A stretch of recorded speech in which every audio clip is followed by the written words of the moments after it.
Okay, I'm gonna play some of the Vagrus demo. Just found out about this a little bit ago. It looks so cool. Like the audio. I think they've got the same guy who did Darkest Dungeon to do it. I think it's still in alpha, so it's there we go. Vagrus, the River Realms, is still in development. Still be bugs, missing content, and unfinished features. Vagrus is a game that involves a fair amount of reading if it is to be enjoyed and experienced as intended by the developers. It is also a game where success is by no means guaranteed. You will probably lose everything several times before getting the hang of leading your own traveling company. Make sure I'm still recording here, forgive the anxiety, but don't want to make that mistake. I am excellent. And go back to it and hold space.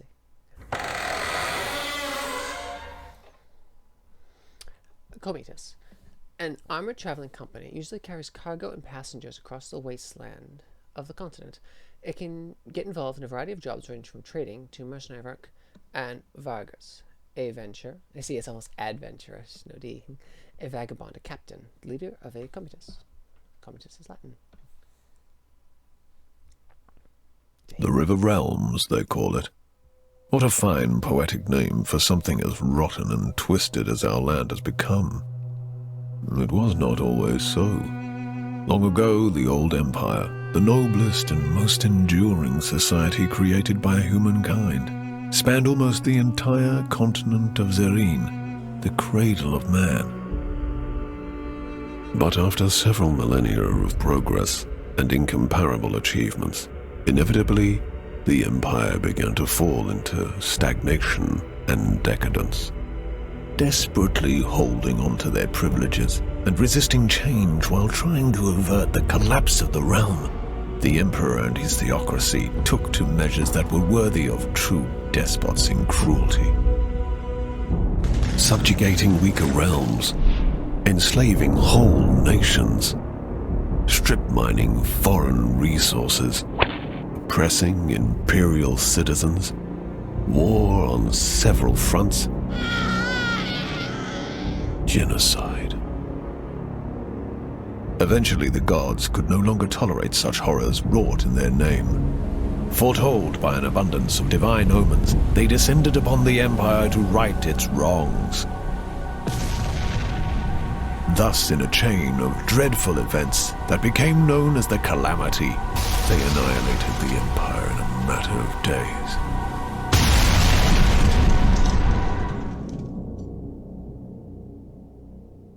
The gods then finally saw what they had done in their anger and confusion. It is said that so much grief and shame filled them that they were broken and they left this reality, never to return. The continent and its inhabitants seemed dead, but at length survivors began to crawl out of their hiding holes and faced a land that no longer welcomed them. Arcane anomalies, the fallout of the Calamity, now riddled the continent, and people realized that they had to share their new home with changed and twisted creatures. Terrible beings entered through the cracks in the tapestry of reality and rose to rule over the natives. In time, these new powers rebuilt the fallen empire in their own image, and the River Realms, now godless and vengeful, reincarnated from the ashes.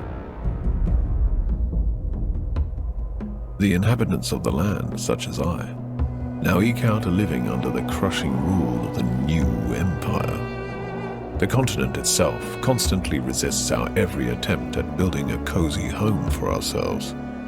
As travel is dangerous, many ventures specialize in transferring cargo and passengers over bleak and deadly leagues of land. Others try to take everything of value from said travelers, or attempt to find buried treasures among the ruins of the old empire. The leaders of the endeavors are, some say, the bravest men and women of the River Realms. Such a leader is called a Vagrus.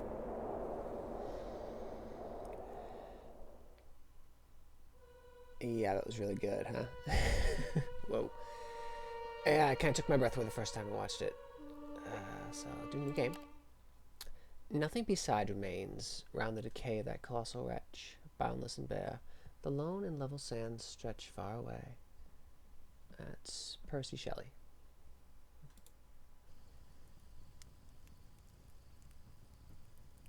Why, yes, a Vagrus. What a profession. Daring and savvy, always watching the horizon, always looking for an opportunity, and of course, for what is best for his comitatus, eh? And you are a Vagrus too, are you not? Many of your kind have I seen in my long life as a vagabond. Care to listen to a story about your exquisite occupation, good master? It is a tale of woe and terror, but it is also a tale that is true, as I have seen it with mine own eyes. See, we're doing the demo right now, so tell us our tale, old man. It'll at least help kill the time.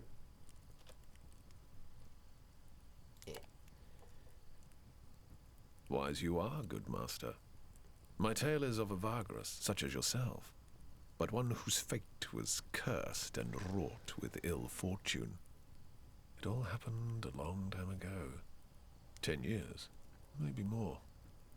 I was but a passenger, traveling rough roads and forgotten ways with this comitatus, south along the feet of the great mountains of the west. Ah, I see. It's like you're the guy, right? This comitatus I speak of had fallen under hard times. Perhaps it was due to imperial harassment or unfortunate decisions, or simply bad luck. Irafrons, saint of roads, does not always smile on us mere mortals. But however it came to pass, their coin was drying up, and their opportunities seemed few and far between. One of the last chances their Vagrus saw was to travel to the remote town of Scrapheap and spend their remaining funds to stock up on cheap scrap metal. This metal could be sold for great profit over in the east and south. It wasn't a bad plan, truly, but it was not without risks either. Awesome. Welcome to Vagrus, the River Realms demo. It is part of a longer, standalone story, Pilgrims of the Wasteland, which serves as an introduction to the setting and is also a tutorial to the game. It also behooves you to read the tutorial text and follow the instructions to gain a better understanding of how the world works. The icon can be clicked in the tutorial window to show what section is referred to via pointer. Note that you have to be in the right UI for the screen to appear. You can access hotkey by pushing F11. Cool. On the campaign map, your comitatus, which is a traveling company, always occupies a node. See these right here, see the nodes? And move between nodes are called paths, those lines there. Moving along paths costs movement points, indicate next to each path, so 3, 4, 3. So it's a rougher path, I guess, scrap heap, rougher terrain, longer. Every in-game day, you have a number of movement points to spend before you need to camp. To move, click on the nearest node and select Move from the radial menu. You can select a node that's farther away. The movement cost of moving there will be calculated in the path highlighted. Thank you. Thank you. So, let's see what F11 does. I've never actually done that. Hotkeys and such. I understand. Cool. Let's actually look at our crew. Oh, didn't work. Well, I just started. This is a tutorial, so morale is distressed, as it was just indicating that. I have 7 movement points. I have supplies for 4 days. We have fresh. We have not very cargo. We have some money. We're going to buy scrap here and sell it in the east and the south. We're going to go to Scrap Heap, so we're going to travel to this node to walk. I guess there are more options. Potentially, you could like do a forced march or something, or sneak, maybe, later. That's cool. Yeah, that's so cool. Love the art. Most of the story is presented through interactive text called events. Events let you move different choices each step that lets you make them. Some choices can have a number of consequences, while others have various dependencies. Dependencies mean you can only pick a certain choice for the right paths, right prerequisites, skills, perks, characters, something like that.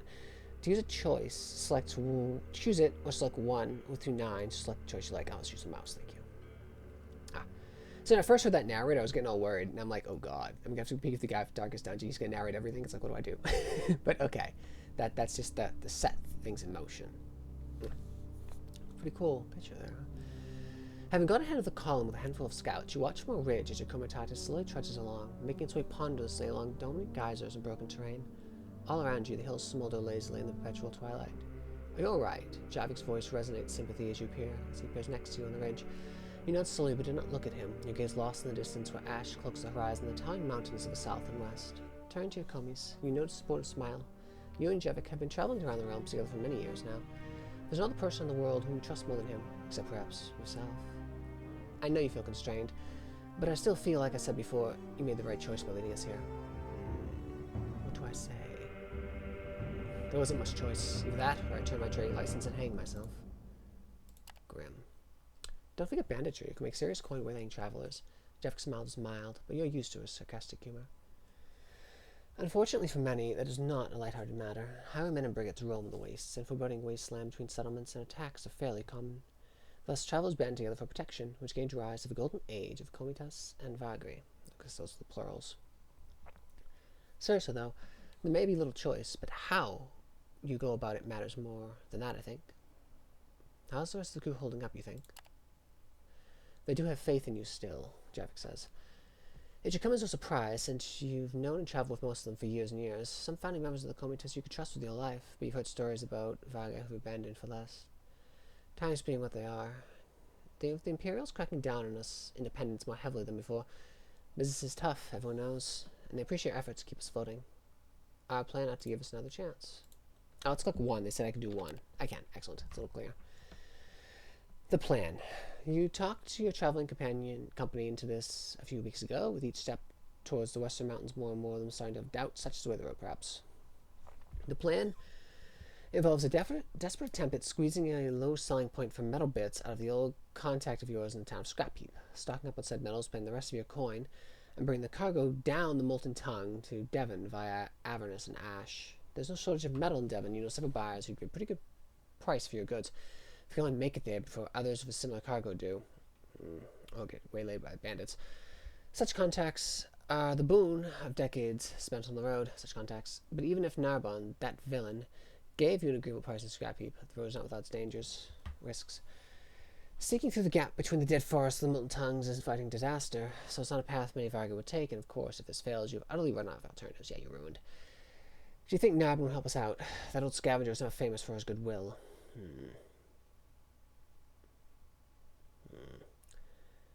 There we go. He has to help us out. He won't be able to pass the opportunity to make us feel indebted to him. Even the thought of selling yourself in such a way makes you feel dirty. No choice. 3. It's tasteful that they do have Roman numerals, because it's 3. Come on, game. 3. I'll do number pad 3. Doesn't want me to say 3. Did I crash? No, it didn't crash. Well, let's say 1 then. Well, I can only hope. I haven't seen him in years, but we do good business. But you're not sure if he'd remember if he's alive at all. Hey, come on, game. Just click around quickly. It is I'm still recording. It is an alpha, right? So things like this happen. Click the highlighted words to open the codex. Oh, I had to derp that little tutorial button. Thank you, game. No, God damn it. They're trying to show me something, I think. Okay. They want me to do this. The Codex is a collection of entries you find throughout your travels. Entries contain information about the world and its inhabitants. When you have unread entries, the crystal on the cover of the Codex remains light. That's cool. Entries are displayed on the left. You can search and filter. Great. Thank you. Yes, I wish to close it now and play the game. Thank you. I will look at that later. Thank you. Damn it. It needs a little cleaning up. These are dark times, and call for desperate deeds. Such thoughts make you really uncomfortable, to be honest. Jarvis rubs his chin absentmindedly. You've seen that expression of his too often not to realize he's using his sorcerer's talents to read your mind. Oh. Taking a peek. I gotta click the little, the pentagon there. Apologies. Jarvis quickly rubs his eyes and looks away. You know how it is. It comes to me so naturally sometimes I don't know what I'm doing. Your thoughts were loud, Vargas. I'd actually blocked them, you see. After joining your Comitas 6 years ago, Jeff proved to be an invaluable asset. Not only does he sense moods and thoughts around him, so he's an empath, he's also able to subtly manipulate others when he focuses his inner energies. It's very handy when doing business. Then there's his other perks. A few times you saw him shadow the minds of men and beasts who tried to kill him. Not a pretty sight, but a very effective deterrent. Yet, because he's not a trained sorcerer, at least in the traditional sense, his ability is somewhat difficult to control. You become accustomed to his impromptu thought scans, while others find it less bearable to be around him. He depends on me. Excellent. For this reason, he has kept the ability a secret for many years overall, but you can't keep a secret such as this in a close-knit community of a Comitas. Especially not if you keep bursting minds and others and know things you shouldn't. So, there's only a handful of your combs who put up with him being near for long. Even so, he hasn't probed your mind in years. Certainly not on purpose, but neither by accident. Brass is less in control now, which suggests he's more on edge with the whole trip than he shows. Apology accepted, demands faint smiles. Return to the others and push on. There's still a day's travel ahead of us. You walk back to the calm. We go back to the comatose. Cool. As we were coming up to the gates of Scrap Heap, this trash pile town of cutthroats and scavengers, we could see the vast mountain ranges of shattered Bivandar Thar looming ominously over the horizon, half shrouded in the gaseous vapors belched forth by the volcanoes in the far west. My companions prepared to do their business in town as fast as they could, not wishing to tarry in this notorious place. I want to bet he's Jarvik, the mind reader. Look at that dome up there. And how does he know all this? Yep, he's the mind reader. Because I'm the leader, right? Well, let's go to Scrap. Oh, see, they're saying, hey man, over here, don't forget you can do the thing. That's cool, I like that. It's unobtrusive. Unobtrusive. Let's go to Scrap Heap. We have to buy low, sell high, buy low, sell high. Loading. Oh, cool. It's a little sundial up there. When a comatose enters a settlement, you can select from a variety of options on a separate panel. Revolves around resting, resupply, and trading. You also have the opportunity to initiate stories located in the settlement. This time, only the story panel is active. Follow the available story. Okay. At the foot of the ever-flaming mountains of the ancient dwarven kingdom lies Scrap Heap, the town of scavengers. Debris and junk is piled in veritable heaps, upon which the rickety homes of the decrepit inhabitants stand. Ash lingers everywhere, and the sun is almost always absent from the twilight skies. Deals are struck day and night over the precious metals scraps gathered in the ruins of the nearby Devon Thar, while the Heap King oversees all from his dreaded tower. This tower of crap. Soot-covered faces watch from under ash-laden awnings. Life is cheaper than iron here, some say. Let's track him down. Nice bar. Look at the floor there. Rogue. You make your way to the Wraith's stash, a notorious watering hole tucked away in a small street just below the imposing tower of the Heap King. Oh, the La-di-da district.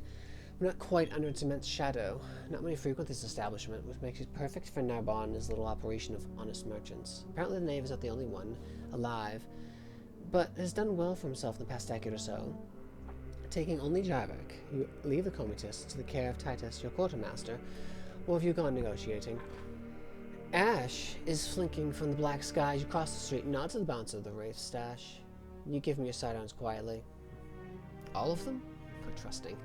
Rules are rules, as long as they enforce it. Yet you have the courtesy, if they have the courtesy of allowing you to keep your dagger, okay. And of course they have no idea what Jarvik's capable should it come to a snuffle. Not that you expect such a thing, but from now on one can never know. Although you've told your crew that him and you go ways back, the entrepreneur is a capricious and manipulative man who did not part in the best terms last time. Does he remember that? Surely. Could he be persuaded to take your proposal? Who knows? Your eyes slowly adjust to the dimness of the tavern's interior. Only a few candles and a lamp at the bar illuminate the common room. Probably because candles and lanterns are expensive. Shadowed faces turn to you and observe you through the thick smoke. The bartender, a thick-set man in a dirty tunic, is chewing tobacco serenely. Above the bar hangs a skeleton of a large heap lizard on display. Oh my. Narbonne is sitting at the table in the back, his bodyguard half hidden in the darkness at the wall behind him. I can't see him. Show power. Mark right over to him. The entrepreneur looks up from a stack of papers in front of him and rubs his eyes. Narbonne is a corpulent man with a bushy dark beard and a few missing teeth. Part of his face is covered in a scar similar to those left by old burns. That, coupled with the weathered and mutated left arm that hangs limply at his side, is a clear indication of the taint. The merchant wears a leather jerkin studded with small bronze and bone coins, a sign of wealth and boldness. Bone coins, that's telling. His bodyguard, a lean man with tribal tattoos, and an outfit made of leather strips, moves his hand calmly to the spear that leans on the wall. And so he's got a proper weapon, I doubt. Narbonne's mouth falls open as the spark of recognition flares in his eyes. No wonder. It's been 10 years. The fuck, mate? He blinks. I thought you croaked. Narbonne waves his hand around and looks at his bodyguard. Tell tales of your demise. People may finish his sentences. The merchant nods vehemently. The business weft round the carnal house in the storm. Narbonne adds. You tell him you're indeed at Carbon, the terrible arcane storm struck. He described the horrors of that night briefly. You add how many of your original comatose died there. Close friends, traveling companions, but you walked away unscathed. That was years ago. Jeez, that fucker Afron's looks after you something fierce, eh? That's the Saint of the Road, I think. Narbon chuckles heartily. But I'm sure you've come to reminisce about old times, huh? His predatory smile makes you cautious, even though he invites you to sit down with a casual wave of his meaty hand.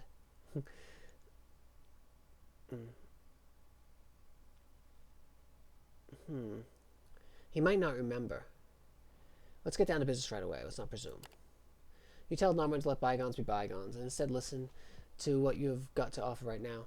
You get some balls coming to me all business and bold. Every tense moment, his stern expression turns into a toothless smile. I like it. Yeah, I figured he would. The bold of the bodyguard visibly becomes less tense. Norman opens his arm wide and bows his head. Let's hear it, mate. Time to outline the proposal. Oh, God. Explain to Narbon how you want him to give you a discount on the shipment of metal scraps, which you would then smuggle to Darwin through contacts you've made in the city's underworld. Once sold, the profits of the shipment would be quite exquisite. You don't name your contact. No. Don't give up the name. But divulge enough of her that the plan seems solid. Yes. Buyers, you say, are lining up, expecting the shipment soon enough. Now, what's the silence? Eyes fixed on the tables, if listening to some noise from afar. He's poker facing you, okay? He does not cut you off at any time during the proposal. He's listening very carefully. At length, after you're done, he looks up and gives you a weak smile. It sounds like you've been thinking a long time about it. He senses your desperation. He senses he shifts in a chair. It's a great plan, except for the part where I give you a discount for your asking, and not much else. And not do that, mate. That'll make me an almoner. The bodyguard adds discreetly. That's the word. Almon looks at him. Man nods. He turns back to you. An almoner, you see. I'm no almoner. You know you gotta do better than that. What you got for me? Have dependencies. You only pick certain choices. I bet you I can use the mind reading. Some choices involve tests. Okay, so I competed roll perks. Okay, yes. No chance. They're indicating that. Okay, because I don't know enough about my character. I guess that's fair. Oh, this is what I'm going to have to do. I'm going to have to go in his debt. Tell him you've been in his debt. He'll make a tidy profit as it is, but you'll owe him a favor. Oh, God. Oh, this guy a favor would be a good idea. No. Never. This gives him more leverage over me. Never do that. Remind him you two used to make a great team that could kill a partnership. No. This is a man. This is about money. I'll be in your debt. After a considerable pause, Norman scratched the beer and thought turns to you. Fair enough. We used to run together. I know you're capable. But just be clear. You owe me for this, and I'll collect. Yeah. The moment you make the deal in Darwin, you come back here and we share. I want quarter. No haggle on that. Damn. Fine. You frown when you accept the proposal, but inside you're gleeful. You could not have hoped for a better result. Truthfully, a quarter of the price is not only doable, it would leave you with enough to keep paying your crew for several future jobs. It could be a new start. Yeah. Narvin instructs you to give him an hour, and then look up for his people in the market, and simply introduce yourself. They'll know what price of the metal scrap they should give you by then. Give the hour, alright. I expect your return within 2 months, give or take. Failing that, you'd be hunted. I have no doubt about that. And you know I can mobilize half the bounty hunters in the realms. And you know I'd now most into his man. You and Jarvik stand up, ready to leave. Arrival will take you to the back exit. We don't want people with the idea they come here begging for arms now, do we? You got what you came for, so you leave the Wraith stash at the back entrance and head back to the Comitas. 2 inside awarded. You have to choose incorrectly. Excellent. At the foot of the Everfree Mountain. Okay, so I'm going to the market district. An hour's been passed. We were chilling, I guess. You and Javik roam the dingy market district, right beneath the great heap upon which the Tower of the Heap King is built. Ash-covered awnings and dirty stalls line the labyrinthine streets with strifingly narrow alleyways and tiny squares in between them. Sometimes it's difficult to tell a shop from a dilapidated scrap house, and for good reason. Many people who live here are also merchants to some extent. And even though he King's militia is there to keep the peace, you can't help but notice all the shifty gazes from the political types aimed at you. My God, I got a massive Darklands influence to this. I love it. I mean, you know, Darklands mixed with Dark Sun. Still, that's even better. You remember a little shop with dwarven curiosities hidden in an alley a few years ago? Perhaps it's still there. Yes, treasures. Test failed. You can't for the life of you find the little shop you visited years ago, so I'll be gone. The shacks and shops shift here like waves by the tides of the sea. Was there something else you wanted to do here? You know there was. Take a look at the local prices and goods. Spending an hour, keyword, thinking over wares and markets, you there's nothing here that you can fork out coins for. Of course, there are a lot of things that would be useful, but you want to keep the rest of your person intact. You run into difficulties on the road ahead. Then you notice that while your eyes are feasting on the stalls, a cup purse working at the market managed to get you coins. Could be worse, still cuss loudly and long when you discover it. Damn. Better leave it once, it'll get worse. Fuck. Hope that wasn't gold. Hope that's only copper. Leave. Bold. I'll visit the king. I mean, gotta pay homage, right? Bend the knee. Walking up to the great heap to the immense tower is a daunting task. Up on the hill is even more difficult to breathe in the ash-choked city at the feet.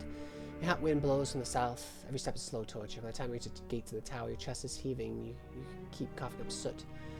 Before you rise the tower of the Heap King, rule of a trash pile of a town. The whole structure is covered from scrap. The lower level is covered in metal sheets. A huge bonfire of yellow-white flames burns at the top level in the night. A beacon for the scavenging teams to fall home. Looking night impregnable, the fortress only has one entrance. A small group of guards sneer malevolently as you approach. Better turn back, you have no business here, vagabond, the ranking guard-keeper says from under a mask attached to a bronze skull cap. Ask them where you can get an invitation. Let's not piss them off too much. See if they'll help me. Perhaps you try licking my asshole and see where it gets you, the guard says out loud. A lot of applause and gulps follow. The ranking guard does not laugh, but does nothing to reprimand them either. My duty is to stop anyone without official business to enter, not to educate them where to get a pass, he says as he walks back to the others. Nothing will change their minds, you walk down the hill. Okay. So, I wonder, did it... Yeah, you want me to click that? I'll click that. Open the journal now. Okay, I'll open the journal. Thank you, thank you. Now, I wonder if it already got the thing. Did it automatically do the thing? Because my supplies have not changed. It said give it the hour. Leave the market. You don't have coins to buy anything right now. Okay. So, journal updated. Let's go to the tutorial. They want me to do something. Open your journal by clicking the book in the bottom left corner. Bottom left corner is here. The journal allows you to view quests, tasks, and other related information. You can search for stuff on entries, blah, blah, blah. Filter stuff. I got you. Thank you. The shipment. Did I do the thing? Buy 50 scrap at the market. Yeah, I still need to do that. So where's the market? I was just there, right? Do I have to wait an hour? The market is now active. Seriously. Fine. I do wish this was a little less hand-holdy. But I go back to the market. God damn it, game. You just said I could... I do have the coins. Can I do that again? The market is now active. Navigate to the market panel by clicking on the scales icon. Where's that? Okay, the scales icon, leave the market. I know what scales look like. I don't see them though. Oh, it's right there. That should probably be a little bigger. Something like an outline around it. Oh, I see. It's like a tab. See, I got the town, got the market. I see what they're going for. Just to draw attention to the first time, but like a green border or something, a red one. There we go. Okay. The market panel displays the available goods. You can buy the settlement market. Open the cargo panel on the right. I'm buying a scrap metal 50. See, it's right there. Oh, I got a good deal. Oh, that's a very good deal.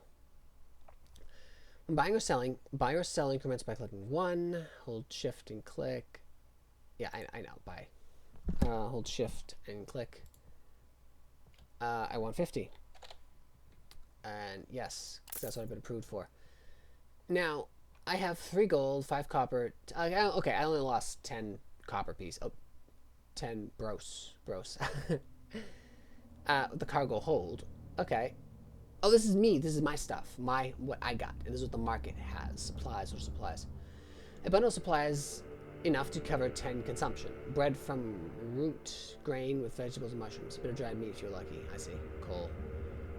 Essential to smelting and a slew of other industries, coal is mined in the western mountains and the eastern swamps. It's not a bad deal for coal, is it? I have a lot of food. And I have supplies. Let's not burden myself over much. Doesn't look like a bad price for coal, but I only have this much space, right? Can I stack those? Damn, no I can't. Owned equipment. What's that? Ooh. I have a sorcerer. Okay, that's Jarvik. Are these the people I have? Oh, that's cool. Okay, thank you. Escape. No. Oh, wait, save game. That's a really good idea. Let's do that. Manually saving is unavailable. Fine, whatever. I bought the thing, thank you. Okay, now what? Can I leave? Oh. Buy 5 scrap metal and supplies. Enough to last 10 days. They want me to buy supplies too. Fine. I thought I had enough for fine. Okay. So buy 10 of those. This works too. There we go, I did the thing. Alright. Oh, scrap metal takes up a shit ton of space. Those are my supplies. Oh, okay, I shouldn't buy anymore. Okay. I have supplies for 10 days. Oh, okay, okay. This plane supply 5 days. Your supplies last for 5 days. A bunch of supplies enough to cover 10 consumption, so I need more. See if it goes up. I think I have to buy all this. Yeah, okay, it is going up. Alright. Alright, fine. Alright, probably have to buy all the supplies. Buy max. Yeah, 11 days. Okay, that's what I had to do. Equipment that you can attach to the Comatose is sold in some markets or found through your travels. They provide bonuses and upgrades. You can switch between market goods and equipment using the buttons over the list of items on the market panel. You can switch between... There. Okay. I spent most of my money. An awning. Minus 25 consumption. Light an awning, stretch over saddles and cart. Buy one. Ah! Equipment you own are in a pool below the Comatose illustration. Okay, it doesn't take up the hold. In order to gain their bonus, you have to equip them before striking drag and drop. Match in the slot. So the awning would go here.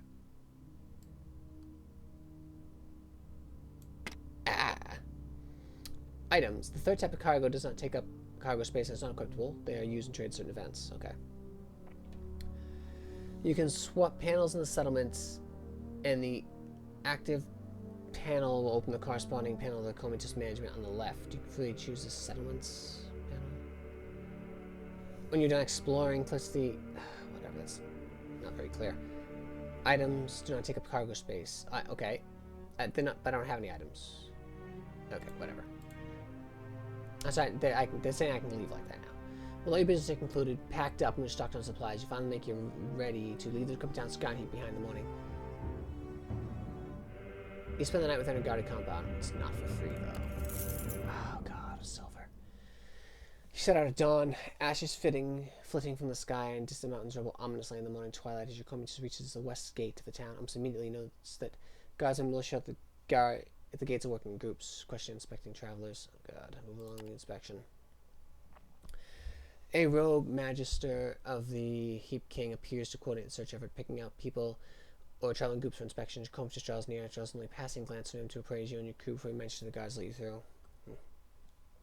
Pass through the gate and out into the broken wastelands. I wonder if Narm would help me with that. He'd have connections. The Comatose will on its way and scrap heap is a mere dot in the horizon by the time Jarvik joins you at the front of the line. Just as I said, you made the right choice with this venture. Talk of how you may have saved us all, spreading like wildfire, says the faint smile. Of course, we just make it all the way to Devon with the cargo. But it's a good start, don't you think?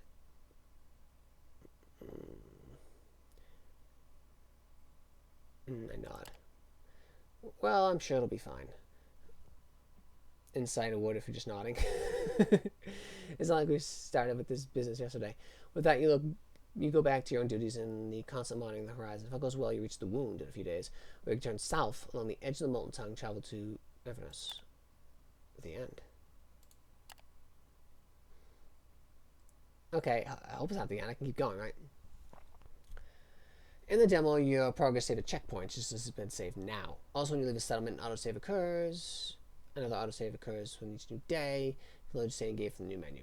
Thank you. There they were, with a full cargo hold, and filled with newfound hope. Yet, the road ahead still promised hardships and peril. I travelled with them southwards, expecting to reach more habitable lands beyond the Molten Tongue's river of lava. Okay, it's been about a half hour. I'll stop it now. I will keep going. I do enjoy this. It's yeah, it's almost like it's almost a digital storybook. I do yearn to see the combat. I remember seeing pictures of that. That looked pretty good. Like, subscribe, you know, this sort of thing. I'll keep going. Just do it in a separate video. Thank you.